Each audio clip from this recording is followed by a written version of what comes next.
Ngejreng sih. Hari ini ada talk show barengan sama JEC Klinik Utama Mata yang ada di Bekasi, di JEC @Bekasi Mitra Siamansyar. Dan tema kita pada hari ini adalah bahaya retinopati diabetik, efek komplikasi diabetes pada mata. Ini gak nyangka ya ternyata diabetes ngaruhnya kemana-mana ya Bang Betat ya? Iya dong, udah pasti dong. Udah pasti mataku. Tapi mataku aku harus sehat terus kalau aku harus Ini sehat. mataku, mata-matamu. Ini penting banget buat Mitra Siamansyar. Bener banget, karena hari ini kita sudah kehadiran nih Mitra Siamansyar dokter spesialis mata JEC Bekasi, yaitu Dokter Astriviani Switania Sari SPM. Selamat pagi Bu Dokter. Selamat pagi. Ini DR dokter apa dokter nih? Oh dokter. Oh dokter ya. Oke. Iya, bersama dengan tim marketing and communication JEC Corporate yaitu Mbak Deni Wahyuni. Selamat pagi Mbak Deni. Selamat pagi. Wah subhanallah, hari ini narasumber kita cantik. Jadi aku hanya ganteng sendiri. Wajah kamu sumringah banget ya hari Seger, ini ya. aku seger Lihat pagi yang hari ini. bening-beningnya kan. Seger. Sehari-hari ngeliat aku dan Jerry Iya, kan. sekarang berubah, mataku jadi berubah. Ya, baiklah kalau begitu. Oke, untuk Mitra Siamansyar semua, Mitra bisa tanya nanti untuk yang berhubungan dengan bahaya retinopati diabetik, Iya. efek komplikasi diabetes pada mata, dan Iya. WhatsApp-nya El Gangga. Langsung ke WhatsApp El Gangga di 0811861003 Mitra. Oke, untuk Mitra Siamansyar, mata merupakan salah satu panca indera kita yang memiliki fungsi sangat penting dalam kehidupan sehari-hari. Karena 83% informasi yang kita peroleh didapatkan melalui visual penglihatan. Salah satu bagian mata yang sangat penting adalah retina atau syaraf mata. Fungsinya untuk menangkap cahaya kemudian menerjemahkannya menjadi sebuah gambar sehingga kita dapat melihat objek dengan jelas. Berkaitan dengan momentum Hari Diabetes Sedunia tanggal 14 November lalu, dalam momen tersebut ternyata ada efek komplikasi diabetes terhadap mata, khususnya area retina dengan penyakit yang bernama retinopati diabetika. Makanya nih Mitra, bagaimana biar kita bisa terhindar dari gangguan mata akibat diabetes? Ini pas banget kalau Mitra pantengin Radio El Gangga hari ini barengan sama Dokter Astriviani Switania Sari SPM atau juga yang dikenal dengan Dokter Astri hari ini. Jadi langsung aja silakan dong. Iya, karena aku yang bertanya laki ya, karena aku paling ganteng di sini sendirian. Iya. Dokter, selamat pagi. Makanya kamu paling ganteng. Oke, buat Mitra Siamansyar juga memang sudah banyak yang menunggu-nunggu nih Bu. Iya, tentang JEC Bekasi ini, tentang yang kita sampaikan. Oke, bisa nggak Bu, Bu Dokter, dijelaskan apa itu retina beserta fungsinya Dok?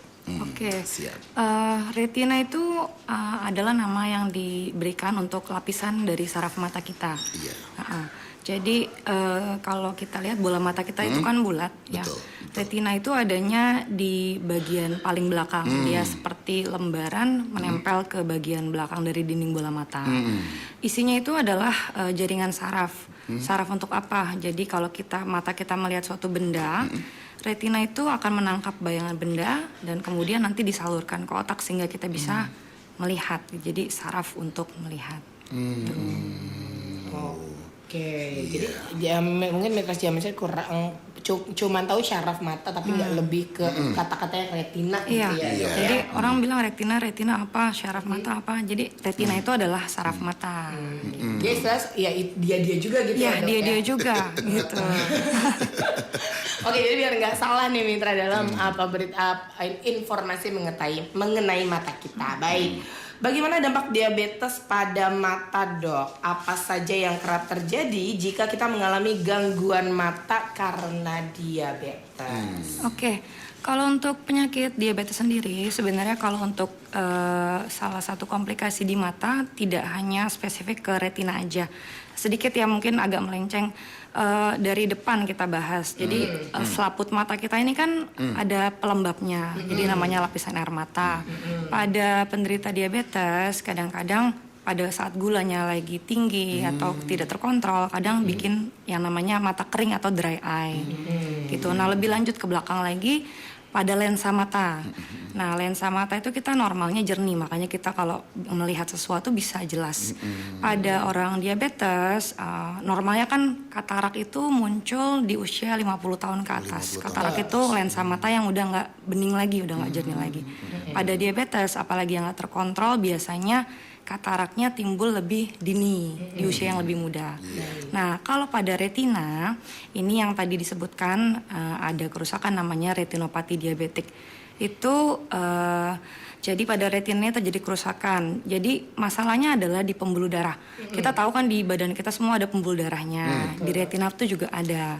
Nah, efek dari diabetes itu bikin pembuluh darahnya tidak bagus. Itu apa sebabnya? Jadi pembuluh darah ini dindingnya gampang bocor gitu. Jadi isinya bocor, nah ada titik perdarahan di retina, bisa bengkak dan sebagainya gitu. Aduh, ternyata mata kita tuh yang kita rasa baik-baik aja ternyata nggak serapuh itu Ya, gitu ya, Dok ya. Betul. Oke, baik. Baik, Dok, apa saja sih gejalanya, Dok, biasanya, Dok? Apa saja gejalanya biasanya? Kalau di mata pasti orang biasanya berobat karena buram. Burem. Iya, betul, gitu. Kalau pada diabetes ini gejalanya betul buram. Buram ada yang buramnya pelan-pelan. Kemudian ada juga yang bisa mendadak gelap gitu. Langsung gelap ya? Betul. Kenapa bisa gitu nanti kita jelasin. Tapi yang pasti ada riwayat diabetes sebelumnya. Walaupun memang ada beberapa pasien datang dengan gejala buram, belum pernah cek darah, gula darah sebelumnya, tahu-tahu diperiksa ada retinopati diabetik, barulah dikonfirmasi ternyata beneran diabetes gitu. Jadi memang gejalanya nggak khas, mirip penyakit mata yang lain-lain juga gitu. Kalau buram berarti agak-agak mirip sama minus atau Iya, plus bisa gitu juga, ya, Dok, bisa ya? juga. Tapi biasanya kan kalau minus silinder nggak ada riwayat diabetes sebelumnya. Nah, pada orang diabetes kalau ada gejala buram, nah sebaiknya periksa ke dokter spesialis mata gitu untuk dilihat. Oke, baik. Emang kadang-kadang kita kalau sama mata tuh kadang-kadang kita cuek aja ya. Buram tinggal pakai kacamata gitu kan biasanya ya, udah ya. Betul. Iya, baik. Nah, apakah ini dapat disembuhkan atau dicegah, Dok? Nah, gini, kalau kita ngomongin mengenai retinopati diabetik, ini kan kaitannya erat sama diabetes karena ini komplikasinya. Dalam istilah diabetes, kita nggak pernah bilang ada istilah sembuh atau penyintas gitu ya. Sekali didiagnosis sama dokter spesialis penyakit dalam atau internis bahwa pasien diabetes itu seumur hidup sampai dengan tutup usia, dia penyandang. Nah, begitu juga dengan retinopati diabetik. Tapi walaupun nggak bisa disembuhkan, penyakit ini bisa dikontrol. Dalam artian kalau dari segi mata, pasien bisa dapat tetap beraktivitas melihat dengan normal, gitu. Dengan ya pengobatan dan juga kontrol gulanya. Iya. Oke, berarti ini untuk pengontrolannya sama seperti orang diabetes pada umumnya ya? Iya, ini kalau kita ngomongin retinopati diabetik, kita ngomongin kontrol gula darah karena asalnya itulah sumbernya dari diabetesnya.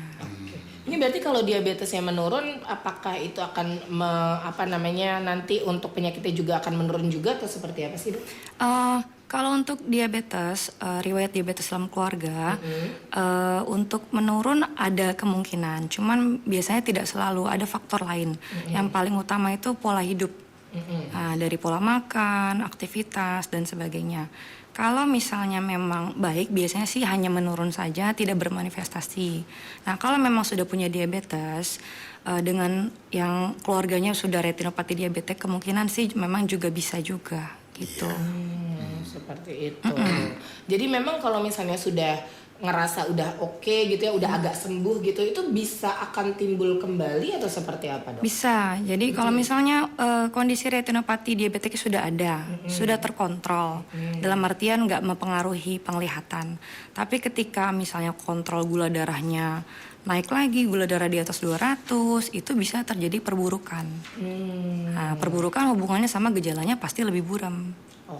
Oke, Gitu. benar. Jadi memang sangat berpengaruh dengan pola makan yang dikonsumsi sama si penderita gitu. Betul. Ya, Dok ya. Baik tuh Mitra Sejaman. Ini belum apa-apa nih udah panas ya kita ngomongnya ya Mitra ya. Karena udah kalau ngomongin soal diabetes, kita kadang-kadang suka nggak kontrol sama makanan-makanan manis yang masuk ke dalam tubuh kita. Baik itu minuman yang manis yang kita nggak tahu kadar gulanya, sampai makanan-makanan manis yang kita juga nggak tahu kadar gulanya. Sebenarnya ini proses terjadinya kebutaan permanen pada penderita diabetes itu seperti apa? Oke.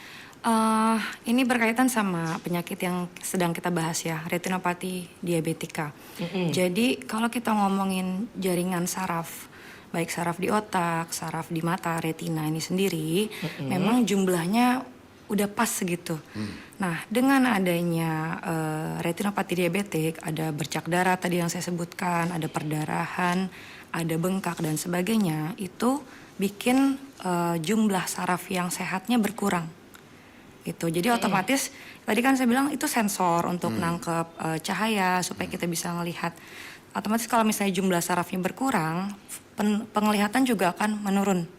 Nah, ketika udah sebagian besar sarafnya rusak semua, otomatis walaupun banyak cahaya masuk ke dalam bola mata kita, nggak ada yang nangkep sensornya. Disitulah bisa timbul kebutaan.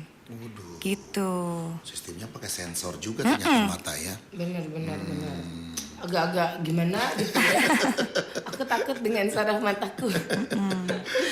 Baik, oke, silakan Bang. Oke nih dokter nih, faktor-faktor apa saja nih yang membuat biasanya gangguan mata tersebut menjadi kebutaan yang permanen, Dok? Ya, jadi ini balik lagi ke masalah kontrol gula darah. Iya. Diabetes itu kan identik sama gula darah gitu ya. Nah, untuk retinopati diabetika sendiri pasti kita ada tindakan dari bidang dokter matanya. Tapi biasanya tindakan yang kita lakukan manfaatnya maksimal atau enggaknya itu bergantung dari gula darahnya sendiri. Karena kalau tinggi pembuluh darahnya nggak stabil lagi, ya balik lagi jadi perburukan lagi gitu. Jadi gimana cara supaya nggak buta permanen? Yang pertama dan yang utama itu kontrol gula darahnya. Kontrol gula darah. Iya. Oh, berarti kita harus rajin-rajin ya kalau udah diabetes itu kontrol gula darahnya ya, Bu. Kontrol gula tuh sebenarnya banyak yang bilang kan saya udah tiap hari nih minum obatnya kok masih gini-gini aja. Nah, sebenarnya nggak melulu mengenai obat diabetes. Pola makan satu, yang kedua olahraga, dan yang paling penting yang kadang pasien lupa itu kontrol ke dokter spesialis penyakit dalamnya. Karena pengobatan gula tuh nggak stagnan di situ aja, kadang ada butuh ditambahkan, diturunkan dosisnya dan sebagainya gitu. Nah, sebenarnya kalau penyakit itu semuanya yang udah mulai kronis tuh memang harus sering untuk kontrol ya, Dok ya. Apalagi gula darah ini berhubungan banget sama makanan yang kita konsumsi setiap hari nih. Jamahan siar, karena istilahnya diabetes ini banyak banget komplikasinya ke seluruh tubuh kita dan salah satunya mata. Aduh, kalau mata udah gak ada, jendela dunia kita di mana ya, Dok ya? Baik. Nah, Dok, kapan sebaiknya penderita diabetes memeriksakan matanya? Apakah nunggu burem dulu, Dok? Gini, kalau ngomongin diabetes ini singkat aja ya, kan ada dua tipe kalau pernah dengar tipe 1 sama diabetes tipe 2. Apa bedanya? Biasanya kalau diabetes tipe 1 tuh ada riwayat keluarga yang kuat, kemudian biasanya udah didiagnosis pada usia 20 tahunan gitu, dan biasanya pengobatannya tuh dengan penyuntikan insulin. Nah, kalau yang tipe 2 biasanya di atas 30 tahun, bisa ada atau tidak riwayat keluarga sebelumnya ada diabetes apa enggak, dan biasanya pengobatan awalnya itu dengan obat minum. Nah, dari konsensus yang dibikin sama dokter spesialis mata dan juga dokter penyakit dalam, kalau untuk yang tipe 1 disarankan 5 tahun dari sejak didiagnosis itu dilakukan pemeriksaan mata. Lebih spesifiknya screening diabetik retinopati. Jadi ke dokter spesialis mata yang ahli retina. Kalau pada yang diabetes mellitus tipe 2, itu kan biasanya kadang-kadang sebenarnya mungkin udah beberapa tahun lalu dia diabetes, tapi baru terdeteksi saat ini. Jadi pada saat dideteksi, didiagnosis dokter, baiknya segera dilakukan pemeriksaan mata, screening diabetik retinopati gitu. Mantap. Bang. Dok, adakah proses pemeriksaan mata khusus bagi penderita diabetes, Dok? Jadi kalau kita lihat kan bola mata tuh bulat, ada bagian depan, ada bagian belakang. Si retina ini sendiri kan di bagian belakang. Jadi kalau dengan pemeriksaan dengan senter atau alat biasa, retina tuh nggak kelihatan. Nah, jadi biasanya dokter mata kalau pasien diabetes itu perlu pemeriksaan retina. Cara kita meriksa retina itu biasanya kita tetes obat untuk melebarkan pupil. Pupil itu orang bilang anak-anakan mata. Jadi kalau kita nggak tetes obat untuk ngelebarin, kita susah ngelihat retina. Jadi kayak orang ngelihat dari lubang kunci gitu. Gitu dulu ya dok. Iya. Nah, dengan pupilnya dilebarkan, kita bisa lihat retina dari bagian tengah sampai ke paling pinggir. Untuk kita lihat apakah ada tanda-tanda diabetik retinopati atau enggak. Gitu. Baik, ya memang ini pertanyaan yang sehubungan dengan mata kayak gini nih. Emang banyak banget orang yang concern ya dok ya. Oke, ya lanjut lagi. Selain diabetes, apakah ada faktor resiko lain atau penyakit bawaan lain yang dapat menyebabkan terjadinya retinopati diabetik? Kalau untuk menyebabkan secara langsung enggak, cuman ada beberapa penyakit yang memperparah. Biasanya kalau orang ada diabetes, biasanya ada penyakit teman-temannya. Iya. Yang paling sering itu dua, darah tinggi, atau hipertensi, sama teman-temannya ya. iya, sama kolesterol tinggi. Nah, jadi kalau misalnya memang ada diabetes dengan darah tinggi, dengan kolesterol juga tinggi, jadi jangan lupa untuk kontrol, jangan cuma gula darahnya aja, tapi tensinya juga dikontrol, kolesterol juga gitu. Jadi kalau ada retinopati diabetik dengan darah tinggi, kolesterol itu juga mesti dikontrol juga. Nah, kalau kita ngomongin soal JEC, ini apa saja sih teknologi yang tersedia di JEC at Bekasi untuk mendeteksi dan menangani berbagai kasus retina? Ya. Di JEC kita punya alat yang bisa mendeteksi kelainan retina dan juga alat untuk pengobatannya. Kalau untuk seperti tadi yang saya jelaskan kan kita kalau periksa mata orang ada alatnya tuh yang kayak senter itu yang slit lamp namanya. Kemudian kita punya kamera. Kamera itu untuk bisa foto retina pasien gitu. Jadi bukan cuma dokternya yang ngelihat gitu kan. Kalau ngelihat dijelaskan tanpa foto biasanya orang nggak kebayang retina tuh kayak gimana. Gitu. Jadi nanti untuk ngejelasin kita foto retinanya, pasien bisa lihat, jadi kita bisa jelaskan lebih detail. Kemudian kita punya alat namanya OCT. OCT itu semacam alat scan. Jadi retina tuh bisa di-scan. Kita bisa lihat lapis demi lapisnya. Itu untuk bisa lihat apakah ada pembengkakan di retina atau enggak. Gitu. Kemudian untuk pengobatan dari retina atau khususnya di retinopati diabetik ini ya. Ini kan retinopati diabetik ada gradingnya, ada derajatnya, ada yang ringan, ada yang sedang, ada yang berat, ada yang proliferatif. Nah, untuk pembengkakan di saraf mata itu pengobatannya adalah dengan penyuntikan obat ke dalam bola mata. Jadi di JEC Bekasi kita bisa lakukan untuk penyuntikan untuk pembengkakan saraf mata karena diabetes. Dan juga kalau ada bercak perdarahan pada retina karena retinopati diabetik, kita juga punya alat untuk laser retinanya. Gitu. Jadi lengkap di JEC Bekasi. Udah pasti untuk diagnosis ada, untuk pengobatannya juga ada. Iya. Oke, baik. Nah, dok, bagaimana nih tata laksana tahapan pengobatan untuk kasus mata yang berhubungan dengan diabetes nih? Apakah operasi merupakan jalan satu-satunya, dok? Nah, ini tadi yang kan aku bilang bahwa retinopati diabetik itu ada stagingnya. Gimana taunya nanti dari pemeriksaan oleh dokter spesialis matanya, gitu. Operasi itu biasanya indikasinya untuk kasus yang udah jadi bercak perdarahannya tuh udah bukan bercak lagi tapi di dalam bola mata isinya gumpalan darah. Jadi pasien itu penglihatannya udah sangat-sangat turun sampai mungkin kalau ngelihat wajah orang dari jarak 1 meter tuh udah nggak kelihatan. Nah, gitu. Terus kemudian misalnya udah parah juga itu di atas retina udah mulai timbul jaringan dan retinanya jadi ketarik, jadi konturnya udah nggak mulus lagi. Itu operasi di situ diindikasikan. Nah, tapi pada staging yang lebih ringan, misalnya bercak darah atau hanya bengkak saja tanpa ada perdarahan luas sama tarikan, kita masih bisa lakukan penyuntikan obat yang tadi saya bilang, Iya. untuk mengempeskan yang bengkaknya, sama kita laser. Jadi tujuan laser retina itu supaya pembuluh darahnya lebih stabil, kemudian supaya nggak tambah banyak bercak darahnya gitu. 1 meter nggak kelihatan. Kita kalau naik motor bagaimana itu jaraknya ya? Oke dok, ini boleh nggak sih kita langsung berlanjut ke pertanyaan dari Mitra dok? Boleh, silakan. Boleh ya. Ini kayaknya agak-agak urgent juga soalnya ini tadi pas banget dokter baru bilang penglihatannya karena itu isinya gumpalan darah itu akhirnya dalam jarak 1 meter aja udah nggak kelihatan ya dok ya.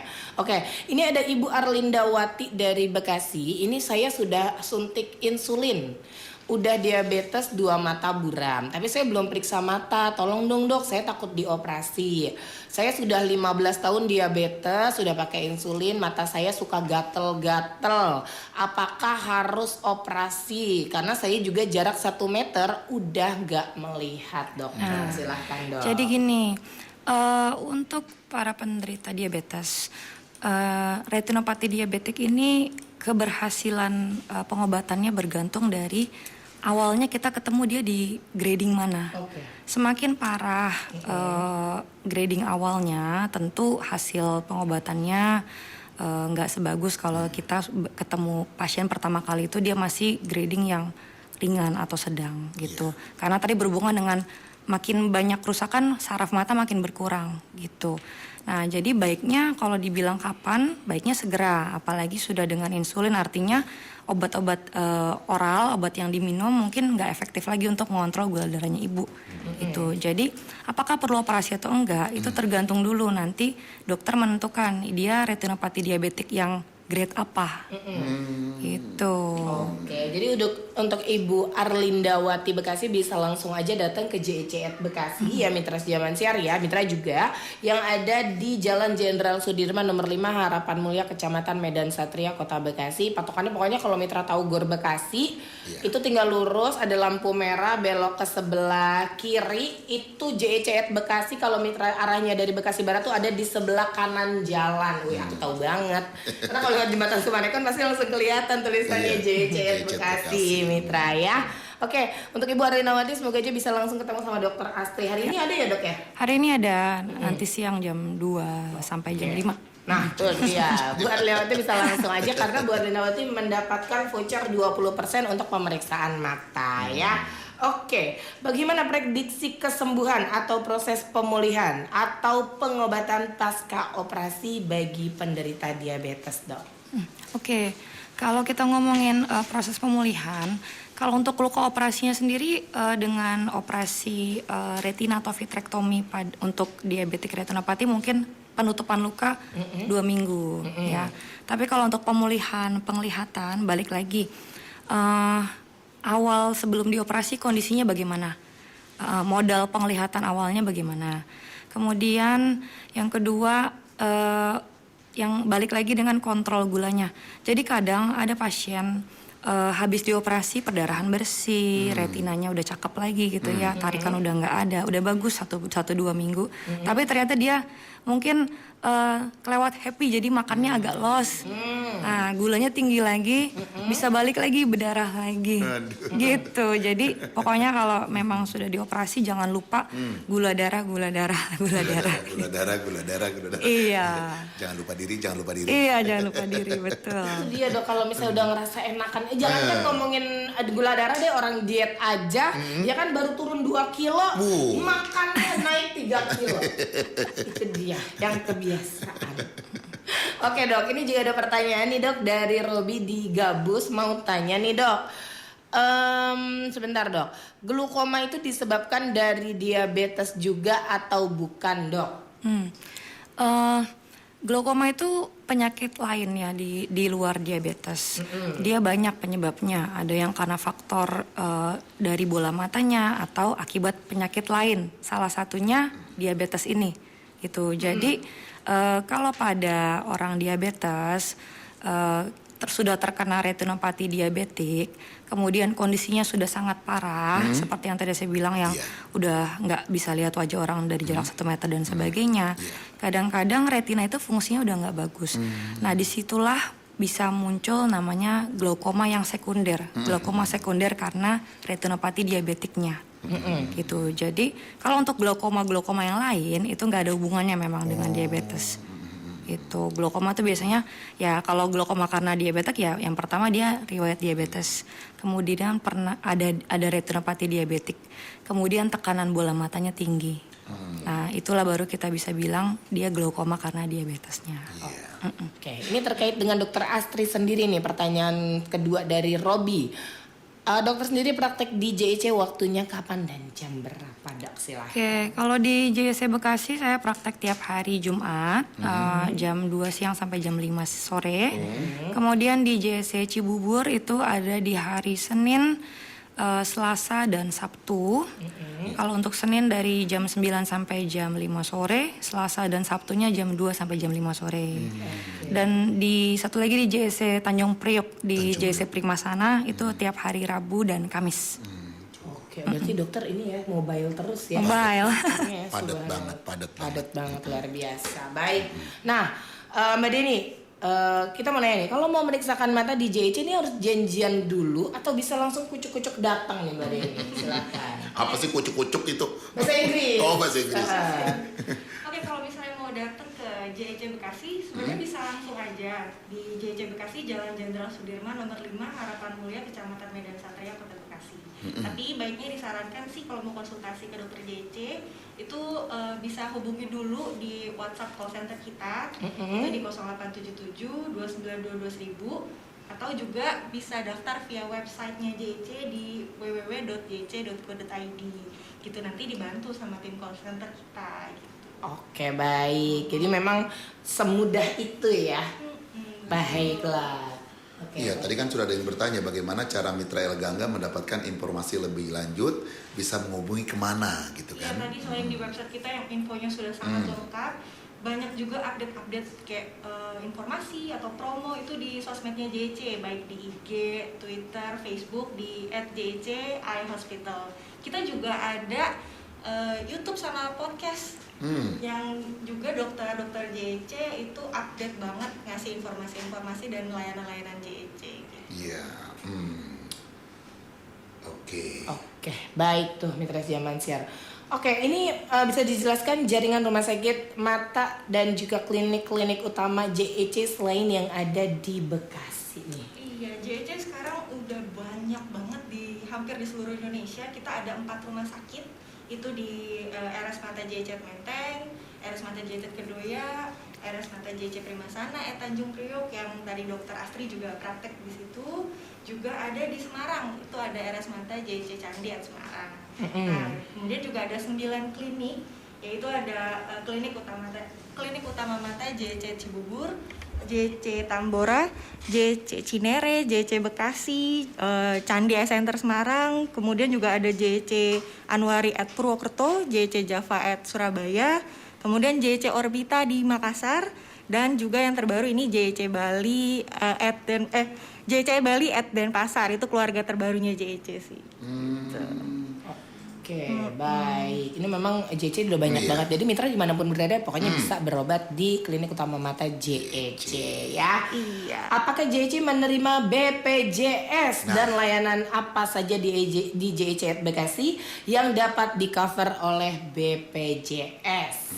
Oke, pastinya JIC Bekasi dan beberapa klinik JIC lainnya itu juga menerima BPJS. Nah, untuk layanan yang bisa diterima di BPJS JIC Bekasi itu ada layanan katarak, terus juga retina, glaukoma dan lain-lainnya gitu sih. Oke, waduh, lumayan juga ya kalau misalnya ini termasuk berarti ini sehubungan dengan pertanyaan dari Pak RT Agil di Sukarukun.